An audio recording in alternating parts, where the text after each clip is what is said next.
Welcome to Live Courageously, my podcast show number 6 of 2022. And I created this podcast to share the stories of some amazing, courageous friends I'm honored to have in my life. I chose the title of Live Courageously because that's been the conscious theme of my life for the last 2 years since the beginning of the pandemic in 2020. The first 5 podcasts that I've done, I've introduced you to a very eclectic group of friends. Eileen Gruber, Termite Watkins, G. Anthony Joseph, Jason Cisneros, Ronnie Weinrich. And some of their credits and their activities include being actors, producers, martial artists, musicians, boxers, veterans, speakers, authors, and warriors against sex trafficking, and so much more. What they all shared in common or share in common is their lives have been lives of overcoming all obstacles, being unstoppable, and being role models for possibility and courage. If you haven't seen the previous podcast, you can watch them on my Live Courageously YouTube channel, and I recommend you check them out. We're all living in very challenging, dangerous times, and it's because of this reality that you need to choose courage to get through what's coming. I shared this on an earlier show, and I want to reshare the 6 types of courage. One is physical courage, to keep going with resilience, balance, and awareness. The second type of courage is social courage, to be yourself unapologetically. The third type of courage is moral courage, doing the right thing even when it's uncomfortable or unpopular. The fourth one is emotional courage, feeling all your emotions, positive and negative, without guilt or attachment. The fifth one is intellectual courage, to learn, unlearn, and relearn with an open and flexible mind. And the sixth and last one is spiritual courage, which is living with purpose and meaning through a heart-centered approach towards life and oneself. So today, my guest exemplifies all that courage in action. Retired Marine Colonel, Lieutenant Colonel Kevin Schmiegel is the founder and president of KMS Strategies, a consultant firm specializing in corporate social responsibility, veteran hiring and retention, and nonprofit growth and development strategies. Lieutenant Colonel Schmiegel is a class of 1989 graduate of the College of Holy Cross. He was commissioned a second lieutenant in the United States Marine Corps and retired at the rank of lieutenant colonel. In addition to an early combat tour to Kuwait for the Operation Desert Shield, Desert Storm, Schmiegel served as the principal advisor to the NATO commanders from the years 2003 to 2006, deploying to over 50 countries in Europe, Africa, and the Middle East. Schmiegel also wrote the strategic plans for NATO's training mission in Iraq and its increased presence in Afghanistan, and disaster relief operations for Hurricane Katrina and the earthquake in Pakistan. In 2008, Schmiegel served as a military assistant to the Special Envoy for Middle East Regional Security and deployed to Tel Aviv and Jerusalem, where he worked with Israel and the Palestinian authorities on the peace process.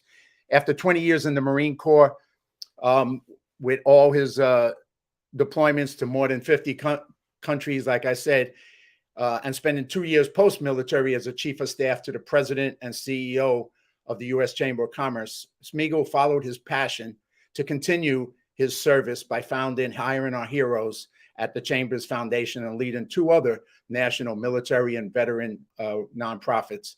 As a nonprofit CEO over the past decade, Schmiegel focused on rapid growth and change, partnering with hundreds of Fortune 500 companies, generating more than $100 million in revenue, and impacting millions of servicemen and women and their families. Kevin has had a long history of leadership and accomplishment, and he is a role model for me personally of service and courage.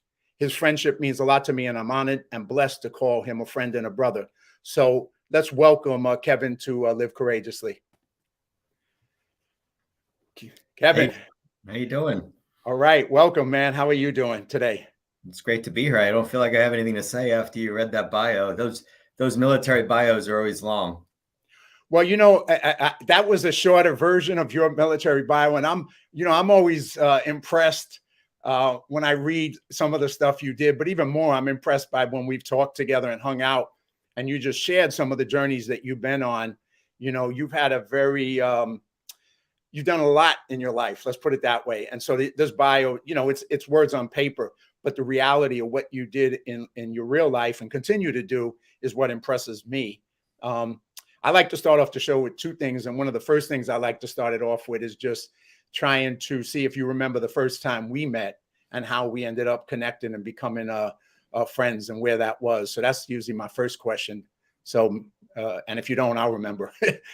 Yeah, well, of course, we met through Operation Gratitude and a mutual friend, right? It's always these intersections in life that make the biggest difference. So a few years ago, when I was the CEO of Operation Gratitude, we were introduced by an Air Force veteran named Bob Donovan, a dear friend, a Vietnam veteran who lives courageously too. So I think that introduction is a testament to the world is a much smaller place than we think, because people who live courageously find each other, and they're kind of like magnets to one another. So I remember going to Post 43 with you, American Legion Post 43, and spending time with you and fellow veterans and some of your friends, and doing what really is my life's work, whether or not you knew it at the time, John. That night that we spent together at Post 43, the Hollywood Post for the American Legion, we actually were bridging divides that exist between civilians and our military men and women. And that divide is not a lack of appreciation. It's just a lack of understanding about what it means to serve. And it takes these types of connections to really make our military stronger, make our communities stronger, make our country stronger. So I'll never forget those moments.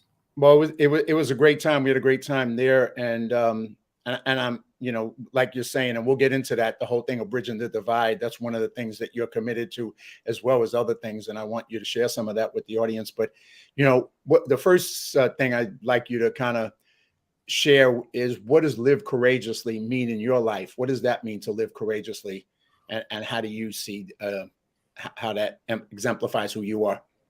Yeah, I think you touched on it with these 6 different definitions of courage. For me, when you talked about the social courage and the moral courage in particular, in being yourself and doing the right thing, that kind of typifies for me what it means to live courageously. And I have this motto that I think really speaks to all of these things. And it really is about letting your actions speak louder than words. I think all too often in today's society, people do a lot of talking. They pay a lot of lip service to things that need to be addressed in our country. And instead of speaking from podiums or from panels or joining conferences and convenings, I like to lead through example and get out there and do things and show people that if you let your actions speak louder than words, you're actually going to affect change. Taking action is what really affects change, global change for any cause that you believe in. So to live courageously is to demonstrate with your actions, your values, your beliefs, and what you really want to accomplish in life. And it takes a certain amount of courage to do that, because it's arguably a lot easier to talk about things that need to be done instead of getting out there and doing it. Yeah, that's very true. It's kind of funny. I always find it funny how connections get made in life and how we end up where we are. And I'm going to ask you your journey. But, for myself, the reason I'm here and we're friends and I got involved in Operation Gratitude came about from an experience where I ended up doing some producing of training videos for the U.S. Marine Corps, in particular, an educators workshop down in Camp Pendleton, and then the OCS trainings down in Quantico. And, Kevin, when I did that, that was my first up close and personal experience with the Marines. And I just met some of the best young people I'd ever met in my life.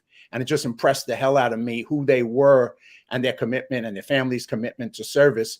And that's what opened up the door for me to say, well, what can I do to help? What can I do to serve, in particular, veterans, but beyond that as well?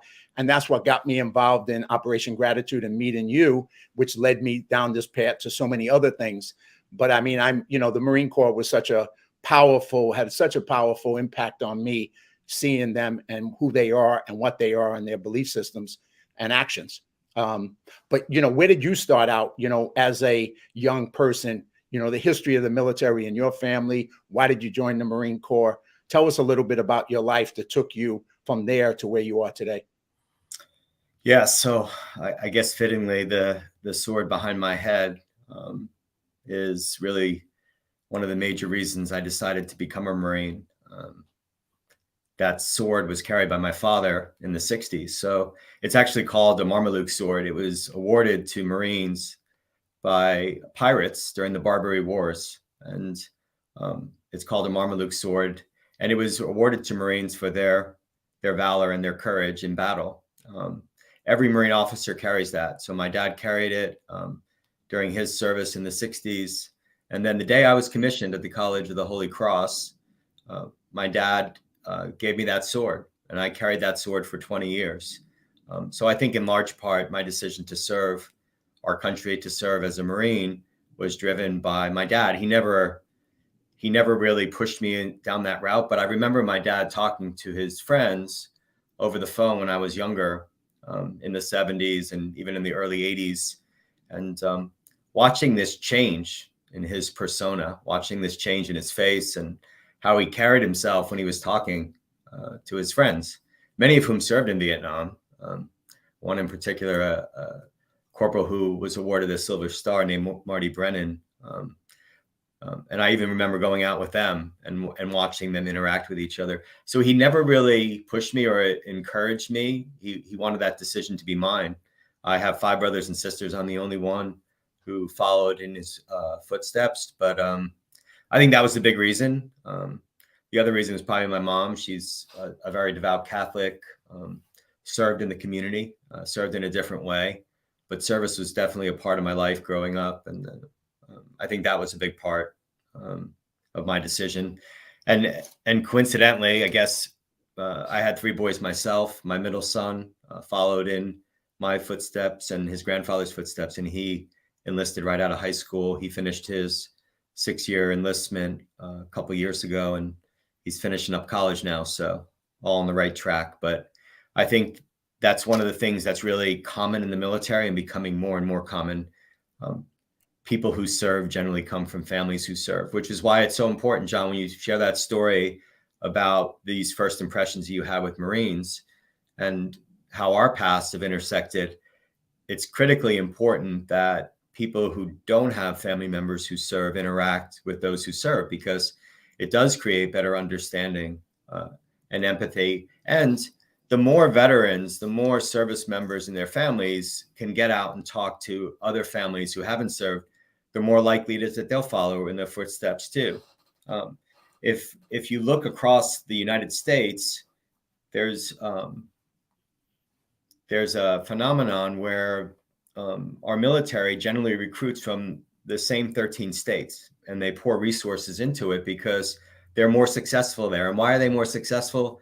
Because the coaches, the teachers, the scout leaders are actually largely veterans, and they follow in their footsteps. So again, these connections are important, but my decision was largely driven by my dad. Well, it's funny you say that, because one of the things that was most impacting for me was when we did the educators workshop down in Camp Pendleton. Part of what it was a Marine Corps program to bring in educators and guidance counselors to go through a mini boot camp, so as to get to see what the experience is and to kind of experience it a little bit for themselves. And one of the guidance counselors that we interviewed, Kevin, we interviewed him in Newark before he went.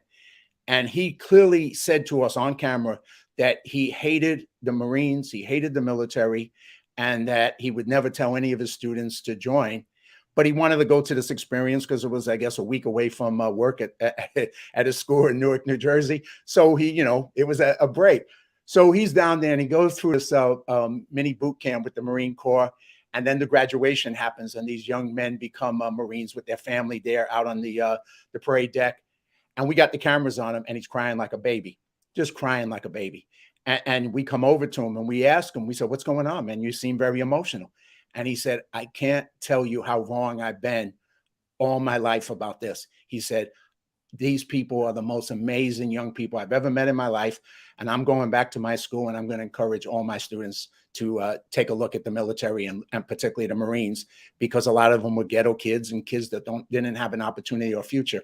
So you could have talked to this guy for 20 years and never changed anything, but he had an experience with seeing what the Marines were about up close, and it changed his heart. And to his credit, he had the courage to be able to change, and that impacted them. So yeah, I agree with you. I mean, unfortunately, I think if more people could have an experience up close like that, it would give them more of an understanding of like what you're trying to do. And let's get into that, bridging that divide between the military and civilians, because that's such an important issue to do. And you've been involved in it on so many different levels. Maybe you can just step into that for a minute and start explaining what you've done on that. Yeah, I'd have to go way back to my time in the Marine Corps myself, and another mutual friend of ours, Colonel Paul Cuccinata, who's a lifelong friend now. I've known him for 25 years, but it was only until about 2 years ago when I realized that this has become my life's work. And I was actually part of that divide. And it requires a little bit of an explanation, John. It's a very strong word, and oftentimes people don't want to think about this gap of understanding, this gap of knowledge, this gap of empathy as a divide, but it is, because that lack of understanding is really important to understand. But I go back to a time when Paul and I were captains in the Marine Corps. We went to graduate school together, and we started training for marathons together, getting together on weekends with our families. I'm godfather to Paul's youngest son, second youngest son. He's godfather to my youngest son. And the fact is, we created this very insular environment, right? One in which we could support one another. And instead of reaching out to our civilian neighbors, we largely focused on our military friends. We largely focused on supporting one another during deployments, when we were away from our families, during moves and long separations, right? So this divide that exists is often caused because military families feel isolated and disconnected from their civilian neighbors. We move every 2 or 3 years. We deploy from our families for months on end. And because we support one another, oftentimes we don't go to our civilian neighbors for help. Fast forward to the very end of my career, and I started talking to a lot of young Marines who were transitioning out of the Marine Corps. And it was clear to me that assimilating back into the community was very difficult for them. They didn't know what they wanted to do next in their lives, right? They didn't know if they wanted to go back to school. They didn't know what job they wanted to pursue. And that is really why I started my first nonprofit called Hiring Our Heroes. At the time in 2011, the unemployment rate was 12.1% for veterans, 30% for veterans 25 and under. And what I actually did was not just get veterans jobs and careers with that program and with the people who worked with me and with the hundreds of corporations that hired them. What we did is we created understanding about the value of veterans in the workplace. We bridged the civilian military divide in the private sector. And that's why unemployment now for veterans is lower than it is for civilians, month after month after month. And then, fast forward a little further to last year and the previous 3 years before that, in my time with Operation Gratitude, we brought communities together and continue to do it in a way where we build understanding, we build empathy, and we create these bridges between those who serve and the civilians who are serving too at the community level to support them. So it's a really eye-opening experience when you understand it at a very basic level. And when you say it, the fact is, going back to your question about living courageously, because my approach to things is to go out with actions and be part of change, you see it. And once you see it and you know the answer, you have to live courageously and pursue it. And this is not only a divide that exists between civilians and our military. This lack of understanding and empathy exists between civilians and our first responders. And I would say I'm part of that divide too. How could I possibly understand what it's like to be a police officer, except that I have a brother-in-law and I have a close cousin, both of whom serve as police officers? How can I say that I understand what it's like to say goodbye to my kids every day and not know if I'm coming home? The same thing for a firefighter and EMT, especially over the last 2 years during COVID and all the issues that we're having with the racial divides and the social unrest that exists in communities, and really, a divide that's been exacerbated by those things over the last 2 years. So I cannot wake up every day without thinking about ways to solve that, because for 3.5 of the last 4.5 years, I was in hundreds of communities watching the true impact of simply connecting people and listening to them, having conversations just like you did in Camp Pendleton, just like you did in Quantico, just like that teacher did from Newark. And all it took was conversations. All it took was to open up the lines of communication and the connections that needed to be made to build that understanding and empathy in a way where we bridge divides. And that work that you did during, and particularly during COVID, I mean, because you were with Operation Gratitude at the time, and obviously things shut down, and you found a way to pivot the organization, pivot your activity, not pull back, which is what most people were doing. You just found ways to pivot in a new direction and reach out to first responders, police, fire, people in hospitals, the nursing personnel and doctors. So you found a way to take the organization to do that and to be of service. So those 2 points of bridging the divide and service, because everything that comes out of you, both in the military and all your nonprofit work, is what I use the word service warrior, because you're a warrior in the military. But when you're outside the military, you as a civilian, you're still a warrior, but you're a warrior in service as a civilian now. And so seeing that, it's a role model for me. I see you doing that and seeing what you've done with the organization and what you continue to do. But those during COVID, that was a big part. So maybe explain some of that. And once again, you learn things by doing that, because you got to meet other people that you probably weren't in touch with that much, like in the healthcare world as well. Yeah, so I'm gonna, if I can, just talk a little bit longer on this topic, because I think it does go back to my roots. And after I made the decision, follow in my father's footsteps, I went to the College of the Holy Cross, and for a few years, I was a midshipman through the NROTC program. I went through OCS, I graduated, and I was in my senior year at Holy Cross. It was the fall of 1988. I would graduate in May of 1989, just 7 or 8 months later. And, all of my friends were seniors too. And I could see them having fun, right? And they were going on. New Jersey, correct? This is in Worcester, Massachusetts. So just outside of Boston, yeah. But I could see them going on to be, to law school and medical school and business school, and some of them going on to get really good jobs and going out and having fun. And I remember one cold night in Worcester, and this place in Massachusetts, the rain in the fall would literally hit the trees and it would instantly turn to ice. It was that like 33-degree temperature where it wasn't sleet, it wasn't snow, but it literally would ice the ground. And I'm walking back from a drill on a Tuesday night in November, and I can remember having these doubts about whether or not I made the right decision to serve, right, John? Everyone has those doubts from time to time. And I felt bad about that, but I couldn't kind of get it out of my system, and everything. I truly believe that everything in life happens for a reason. As I'm walking up this hill, I have my black uniform on, my white cover, my white hat, Navy hat, which we all wore as midshipmen. I'm walking up the hill, and this legendary priest, this Jesuit priest who was a professor at the College of the Holy Cross, Father LeBrand, with his thick Irish brogue, he used to wear this white Stetson, and he had a cane, and I could hear that cane tapping in the distance as he walked towards me. And he could see the expression on my face, and he said, "What's troubling you, my son?" And I said, "Well, Father," and he just sat there and listened for a few minutes, and I told him about the doubts that I was having, right?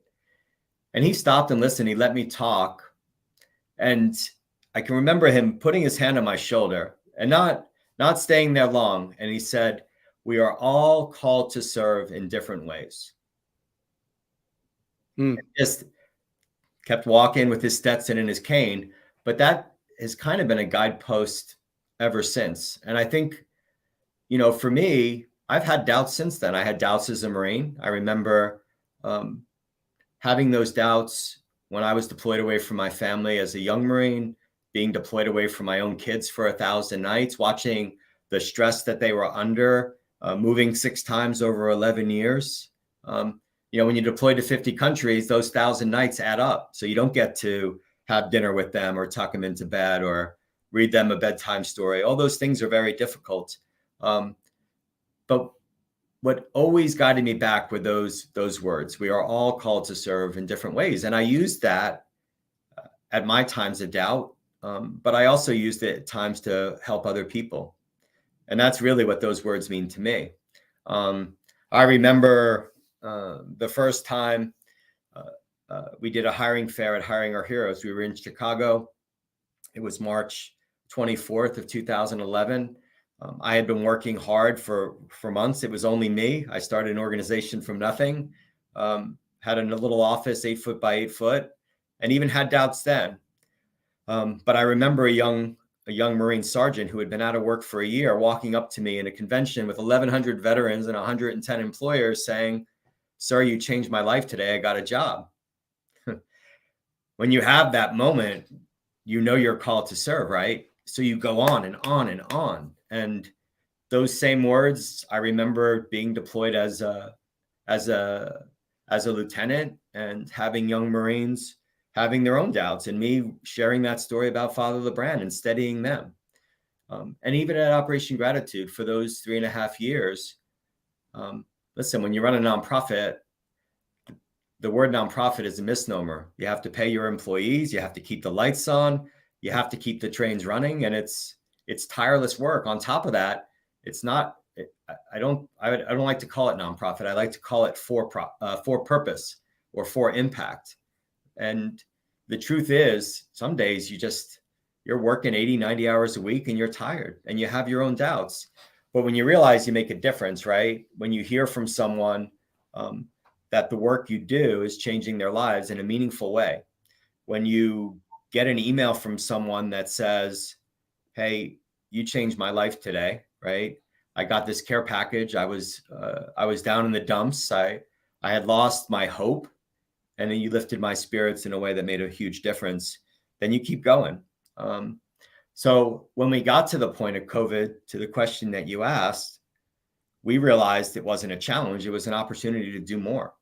And we pressed forward and we pivoted. We pivoted in a way where in a single year, we grew the organization more than it's ever been grown before. And, over a 3-year period, we increased revenue by 125%. We increased the number of products that we received by 100%. We doubled the number of items that we received and the value of those items. But most importantly, during a global pandemic, in an organization that was based on hands-on volunteer opportunities and in-person opportunities, we doubled the number of servicemen and women and their families who we impacted during a global pandemic.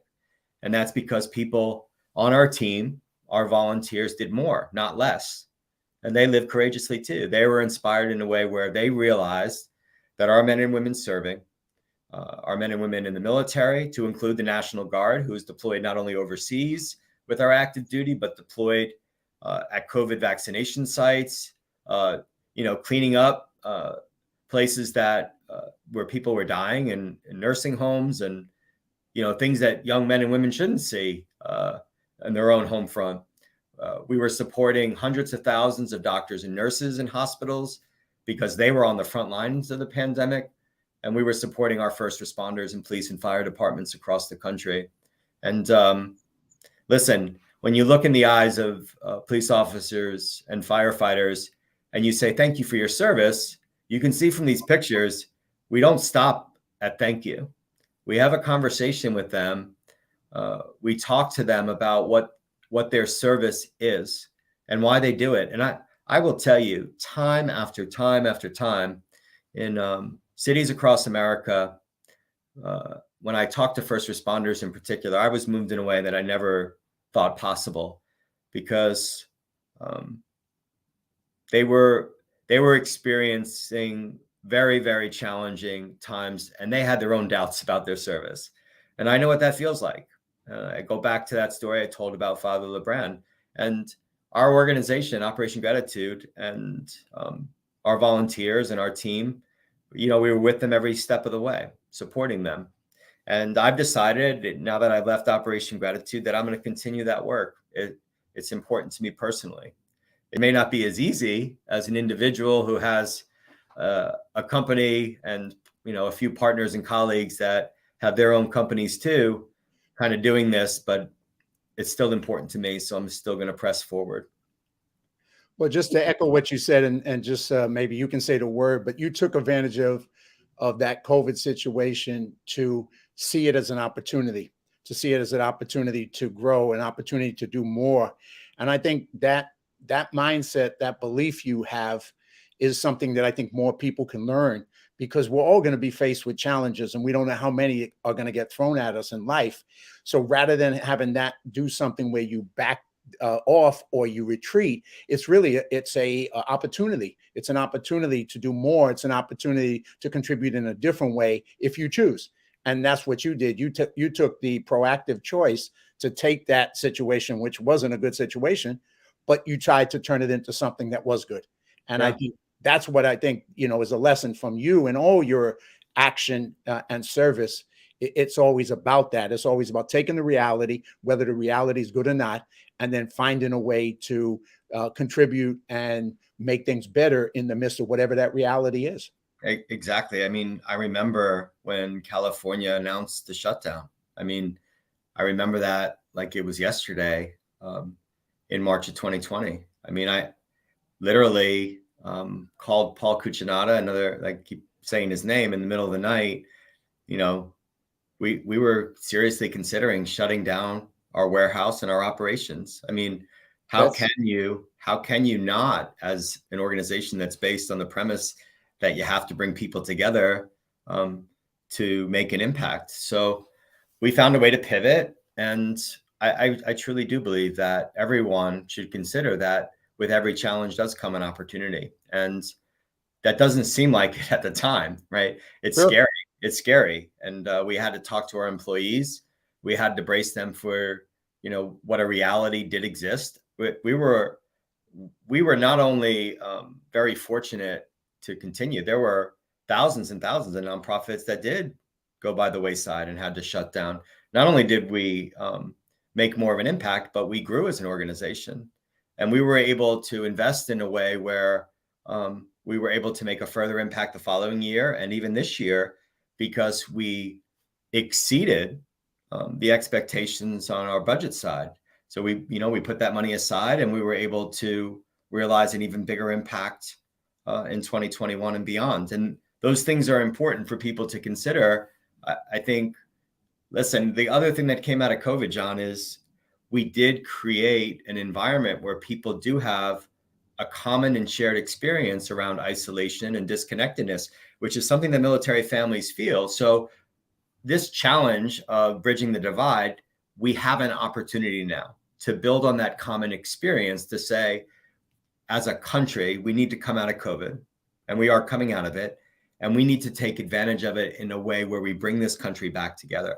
I firmly believe that the best way to do that is through service. And I'm not just talking about bridging the civilian military and larger civilian service divide. I think that is a great way in communities to bring civilians together with military families, with veterans and their families, with first responders and their families, and with doctors and nurses and their families too, who are going to need the same type of support coming out of COVID. They've been at war for 2 years.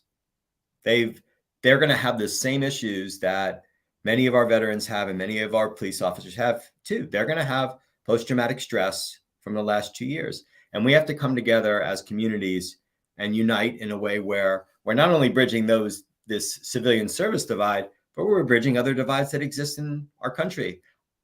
I firmly believe that every American wants to serve. Every American wants to serve our country. They want to serve their communities and they want to serve one another. That is one thing that we all share. And I've seen it, John. You've seen it too when you come to these assembly days and these service projects. And anything that you've ever done involved with service, but particularly the events that you did with Operation Gratitude. Think about this. You have this massive building. Everyone's lining up to come inside. And you look at the people in line. They represent every race. They represent every religion. They represent every politic. They represent every differing viewpoint you can imagine.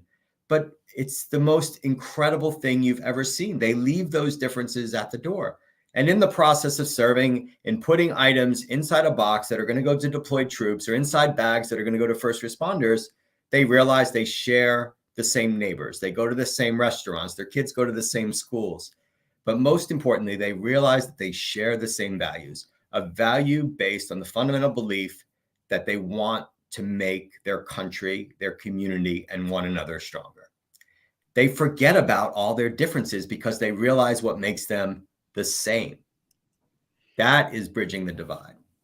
You know, and like you said, for people who haven't had the gift of doing service, it's a gift that they should give themselves, because the gift of being to do service to others is the biggest gift to yourself. It's not, you're serving both at the same time, because it's, you know, to take gratitude and put it into action is such a, you grow from it. And like you said, you get to meet people, you get to have that social interaction that we need, especially which people have lost for a couple of years, or at least some people have, unfortunately. And that just makes us see what we have in common more, as opposed to what we have in differences, because we're always going to have differences. But when we realize we have so much in common, and the way to do that is get out there in service to others, and then you go, oh, wow, you know, I like this person, and you don't even know what they believe or don't believe. It doesn't matter. Care. You know about that. Yeah. And there's two other things. I don't want people that are listening to think I'm Pollyanna. I don't want them to think, oh, this guy is pie in the sky. Put all the stuff I've said about the civilian, military, and civilian service divide and the divides that exist in our nation, and just think about what happened during COVID. And I'll share one story about that. I go to the supermarket in my local neighborhood here. I walk up to the supermarket, and as I'm going in, there's an older Black gentleman, and he had a Vietnam veteran hat on. And I walk into the store, and he's out in the back of the parking lot with a cart, and it's empty. And literally, John, I go in and I get, I don't know, some meat from the butcher and some fresh vegetables. And I'm going home back to cook dinner. It couldn't have been more than 5 minutes. By the time I walked out, there's a line of 15 to 20 people putting a loaf of bread in his cart, people putting a bag of oranges in a cart, someone handing him a $10 bill, someone putting, water. By the time I got just to talk to this older gentleman, by the time I got there to hand him a $20 bill, his cart was flowing over. Right? Everyone wanted to serve. Everyone wanted to give back and help him out. And it turns out he was with 1st Cavalry. He was a Vietnam veteran. He owned a small business. And it was like a shoe shine laundry business, right? And not like an industrial laundry business. And it went under during COVID, right? Vietnam veteran, literally worried about making ends meet for his family. So I think about that in the context of what I said about people wanting to serve. And I also think the second thing, this great quote by Martin Luther King, everybody can be great because anybody can serve. And that's true. I mean, there's no better feeling than serving other people. And listen, I think having a sense of purpose is the most important thing in life. And I think I firmly believe that comes through serving others. And I can share with people that when I lost my sense of purpose, I wasn't as happy. I mean, I remember being in a very dark time after I served in the military for 20 years. I was the chief of staff at the U.S. Chamber of Commerce. For 3 years, I had meaning, founding an organization that helped veterans get jobs. And for a year or so, I went away from that. And I did a job where I made more money, but I didn't have that purpose. And I spiraled. I spiraled in a pretty bad state of depression. And then one day someone saw that and said, hey, you should go back to nonprofit work. And when I did, and I found my sense of purpose and I served again, I became the same person that I am now. Go back to that thing that I said about Father LeBrun. him saying we're all called to serve in different ways, that has been my guidepost. And when I went away from that, I wasn't myself. And I think that can be said about anyone. We are all called to serve in different ways. You don't have to serve the military or veterans or first responders. You can serve people who are underprivileged, people who are homeless, anyone who needs something, you can help. And that purpose, having a bigger purpose, having a mission in life, some people get it in the military. It gives you a purpose. It gives you a family, a team of people who are working together. And a lot of times when people come out of the military, they lose that sense of purpose, because now that transition to civilian life is tough. And then in the civilian life, there's a lot of people who are living without a sense of purpose. They don't have something bigger than themselves. So survival may be the only thing that they have. And that's not enough to really make you feel good at the end of the day. It really isn't. When you have something that's bigger than yourself, then you're able to make a contribution, and then you feel good about yourself because you're able to help others and not just yourself. And that sense of service and that sense of purpose is so important. And I know group that I'm going to throw up a picture of you, because you're like an amazing role model with how many 12 marathons now. And when I a while back, a few years ago, I got involved and did some stuff with Team Red, White, and Blue, which was a group trying to bridge that divide through physical thing and give the military veterans another purpose, and using some of that. And I know you just recently did a run with them. I'm going to throw up that picture of you. There you go. You and Paul Cuccinata and Team Red, White, and Blue. Yeah. That was a great day down in San Diego. Actually, we saw you and Bob Donovan down there. That night after we ran with them. Yes, that's us in San Diego. The four. Yeah, there it is. We don't have our PT gear on them, but I think that was a great time. It's the same thing, right? It's people coming together with a common purpose, common mission, common vision, and values, and that it really does take people from all walks of life to make a difference. It's funny. I was in the car with my wife today, who I just ran the half marathon in New York City with her, and we were finishing up the run, and we were driving back and we were talking. I spent the day yesterday with a large group of nonprofit leaders here in Washington, D.C. The whole day on a Saturday is, sometimes you have to do those things because it's hard for everyone to get together at different times. And there was a lot of people talking about how to solve a lot of the issues that our military families are having in particular. We've been at war for 20 years. That's exacerbated by 2 years of COVID. There's 30,000 troops deployed now to Eastern Europe in support of operations with the war between Russia and Ukraine. And anyway, my wife and I were going back and forth, and she said something that's really telling. She says, everyone just did stuff, like did one thing to support those families. And it doesn't have to be a massive policy change, right? It could be as simple as just having a conversation. It could be as simple as, going to your local school. The fact is 600,000 military families move every year. Every year relocate to a new location because we move every 2 or 3 years. Think about what's going on for those kids. So they're moving schools every 2 or 3 years on average. They got to say goodbye to old friends, make new ones, assimilate into a community. Then on top of that, their fathers, their mothers are deploying overseas for 6 months, for 9 months, for a year. How simple is it if you are a teacher in a school somewhere, or you're in a community anywhere and you're at a church or you run a club, to reach out to the local base or station to organize an event that says, hey, if you're a military family, if you're a veteran of the family and you're new to our community, come to this potluck, come to this spaghetti dinner, come to this race.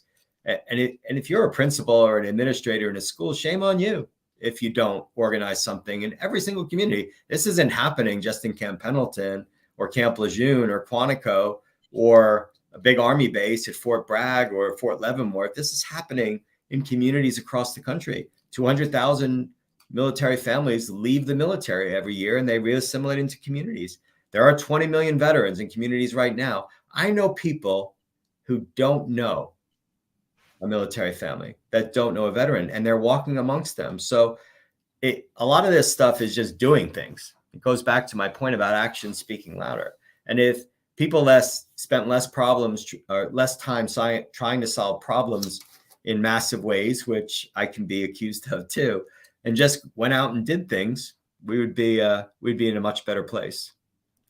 Well, one other point, and it's kind of funny because last night I was at this veteran musical event called America Salutes, and all these bands, rock bands, were playing to raise money for veteran causes. And they gave us a book when we were coming in. It was a small event by invite only, and they gave us this book, and it just kind of flips into one of your points, which is I don't know if you've ever seen it before, but it's Marines Don't Cry. Now, I haven't had a chance to read the book. I'm going to read it, but the reason I raise it is because you're the opposite of that. And, and I know your friends tease you sometimes, but the thing is, you have that empathy. You obviously had the warrior side of you. And I'm going to throw up a picture of you that I love with this young kid.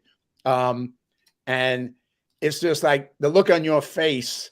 I just think is priceless. It's that empathy that you have. And I think that's the other thing that you're also suggesting in our world, is that we need to have that more. We need to listen to each other, but we need to have empathy and have, I know you cry. I know I cry. That's not a weakness. It's we have the empathy, and it allows us to. And you're tough when you need to be tough, but when you need to be gentle, you're gentle. And I think that's just something we can emulate, and for other people that we need more of that in the world. Yeah, I had to smile when you held up the book, because I knew where the conversation was going to go. Right? Yeah, I freely admit that I get very emotional. I chalk it up to old age and having grown men as kids. But I do think this.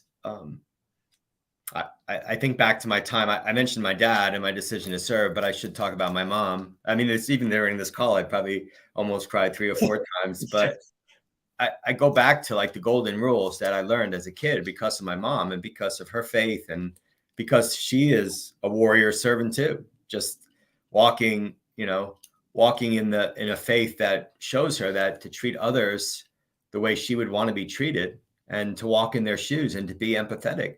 Those are the golden rules: to love your neighbor as you would love yourself, and treat others the way you'd want to be treated. Is very simple. It is. And listen, we should always do that as a way of thinking, and to walk in someone else's shoes is important, because if we do that, whatever differences we have go away. If 2 people who are very different, who are divided, who aren't getting along, just for that moment, that split moment where they're mad and angry at each other, if they just stopped and said, what is it like to be that person? What is it like to be that person? What is it like to walk in their shoes? What is it like to walk in their shoes? That would dissipate. It would go away. It would evaporate. That anger, that disconnect, that divide would go away, because they would take a moment to empathize with one another and what they were going through. And yeah, again, this is not Pollyanna. This is just experience after 54 years of living and seeing it. And a lot of my work is focused on those who serve, because I have walked in their shoes and I know what they're going through. But I do that as a matter of course every day. I mean, it's something that I was taught for me from a very young age. And again, when Father LeBrand said we're all called to serve in different ways, I think of my mother too. I don't just think of my father and the fact that he carried that sword and was a Marine, and that side of me. But my mother's influence on me is just as great as my father's. And those 2 things side by side are unstoppable. And when you have role models like Father LeBrand and some of the best general officers who are also my mentors, and people like you and Bob Donovan and Paul Cuccinata and other people who live with the same mission to make this country the best country in the world, and to make our world a better place, you're going to be fine. And I've been very fortunate in that regard.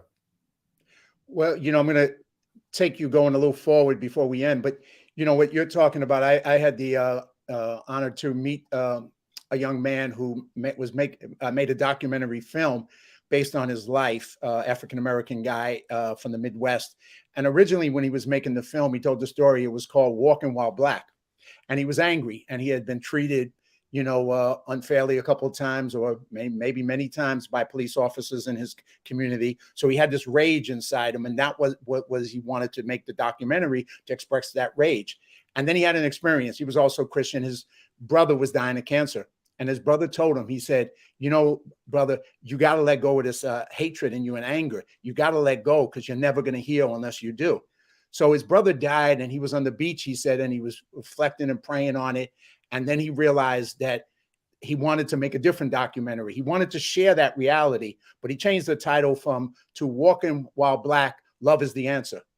And what he did with the documentary, he started to create an opportunity for communities and police to sit down, have coffee together, talk together, get to know each other, and begin to bridge that divide between the African-American community and the police department. So he's done that throughout the country. But that's like what you're saying. And you did work during COVID with a lot of stuff, particularly in New York with the police department. And maybe you can just talk a little bit about that. And then I want to take you up into what you're doing now and your future, where you're going, because you got some big plans, and I hope to be part of some of them. So keep going. Tell me a little bit about that.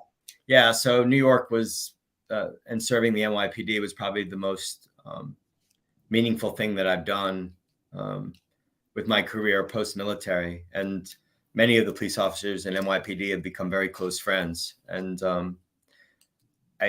I mean, I can't believe what we did over 9 months. In 9 months, we not only delivered, but we assembled in different parts of New York and in the 5 boroughs. We assembled 35,000 care packages and delivered them precinct by precinct in all 8 sub-boroughs to every police officer in NYPD. And we brought volunteers there too. The volunteers who assembled the care packages actually went to those precincts in Brooklyn, in the Bronx, in Manhattan, in Staten Island, and they went after it, right? They went after it to make a difference for our men and women serving NYPD at a time when they really needed it.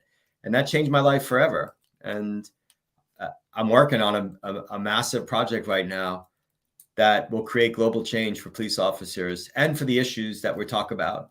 And I'm working on that with one of my best friends, Paul Cuccinata, who I've been serving with again and mentioned, for 25 years. There's us drinking a beer in New York on St. Paddy's Day, this past St. Paddy's Day, the night before we were going to meet with NYPD on this project. So, and I was very jealous that I wasn't there with you two guys. I was mad. Very jealous, man. Well, we already promised that we were going to do that again. And if a Duffy and a Donovan promised that they're going to come to New York to drink a Guinness with a Schmiegel whose mother's name is McGonagall, and a Cuccinata, we'll let him into the fray too. We're definitely going to do it. But I can go ahead and pivot, because I referenced the work that I'm doing now. And right, in sum, if you think about my life, at least from the time I was 21 until now when 54, I've really devoted my life to 4 organizations. I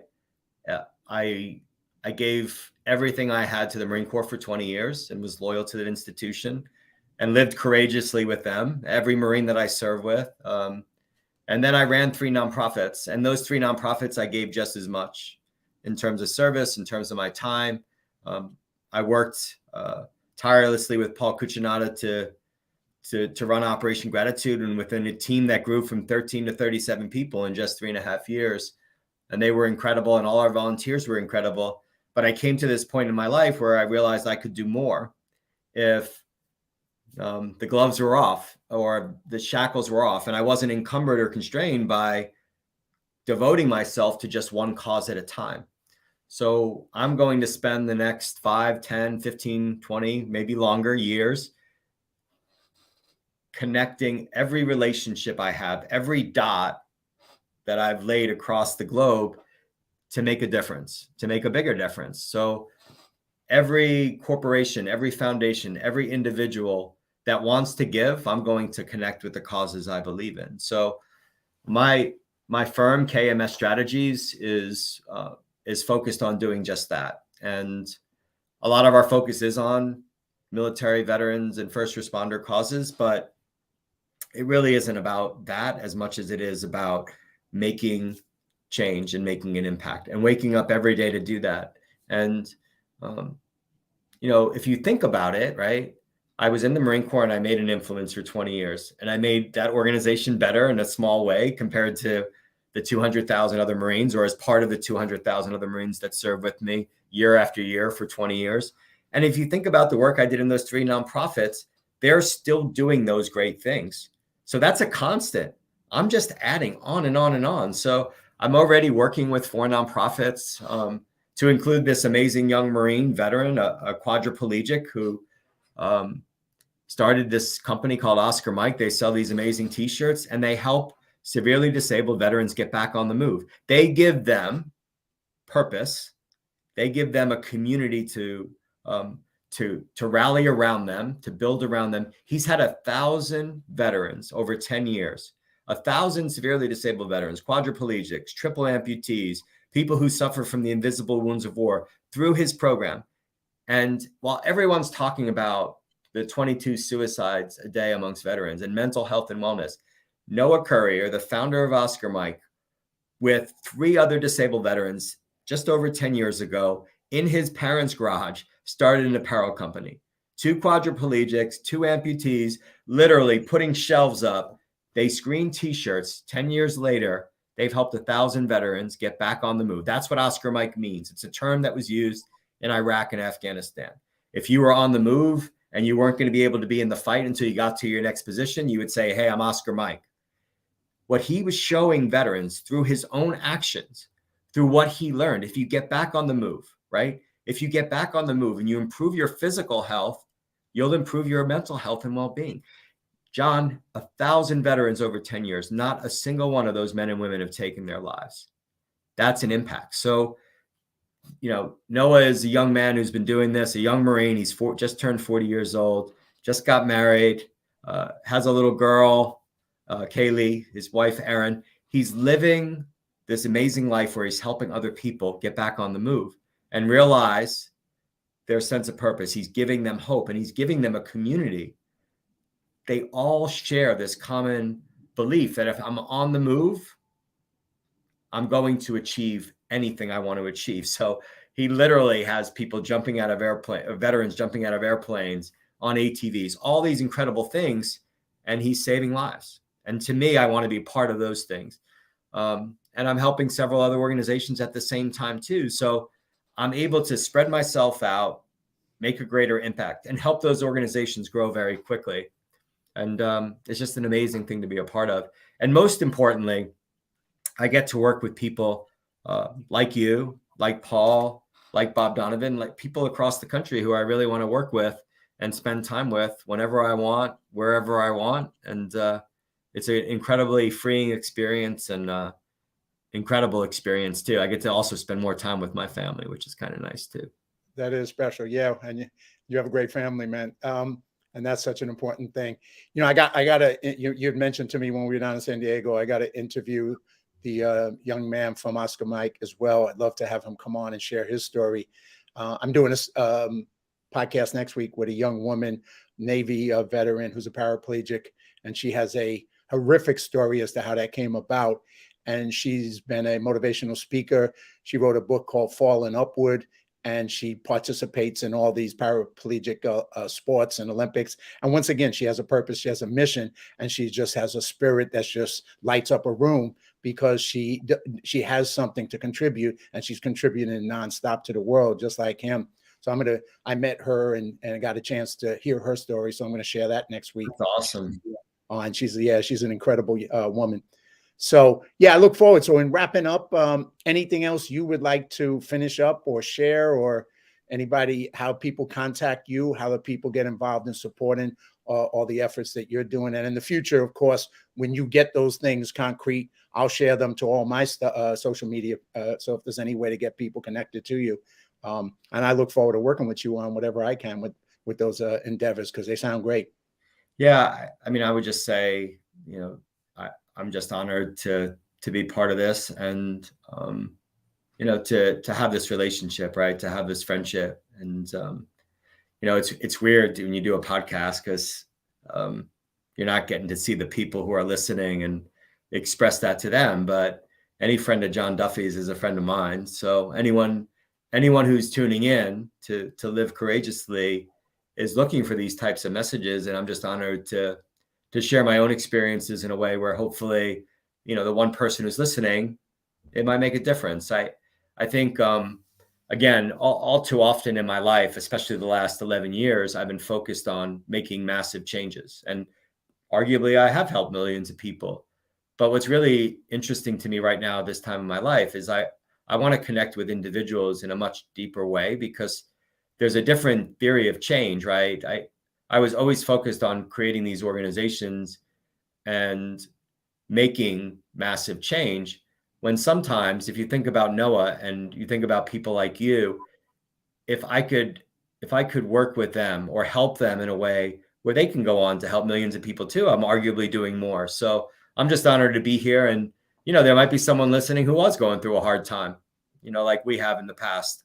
And they'll get out there tomorrow. They'll get on the move. They'll serve. They'll try to make a difference, and they'll find their sense of purpose, and they'll shake off that funk. And if they do, they're going to help other people as well. So I think that's such a simple concept, right? If people are listening, and what I take away from these things is, if they're listening and they do one thing good because of this, because of you, right? Then we've made a difference. Even if that's one person, we've made a difference. So, well, that's the reason I started the podcast. Like you said, if it's one person, that's means everything, because sometimes you get to touch a lot of people, and sometimes you just touch one person and you change their life, and then you create that pebble. You throw the pebble in the water and it creates a ripple. They're going to touch other people's lives. So if you have the opportunity to help one person, it's worth it all. Take it. Doesn't have to be grandiose, as long as you find that way to make that contribution. Like you said, we all have different ways of serving, and just finding the way to serve is something that we all want to do. And that's why I'm so honored. And I mean, you're a model for me, both of service and both for all the marathons. I'm not a runner. I'm impressed just watching you do all those marathons. I do something else, but I work out, but I can't do that running thing like you. But it's just, and then when you invited me to become an ambassador with Operation Gratitude, that was a honor that I really appreciated. And so it's just all those moments. I always say God has had a bigger plan for my life, and he put people in it that obviously I wasn't planning on. And so I'm always grateful when that happens. And you're one of the people I'm very grateful that he put in my life. Yeah, me too, John. Thank you so much. Thank you. Have a great one. And we'll talk soon. Yeah. God bless you. God bless you too. Yeah. Bye-bye. Bye. Wow. So that was a lot.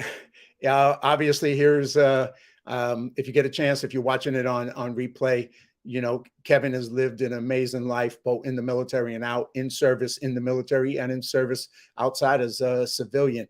A lot of lessons from his life. He's an amazing, loving person. I'm honored. I'm blessed to have him in my life.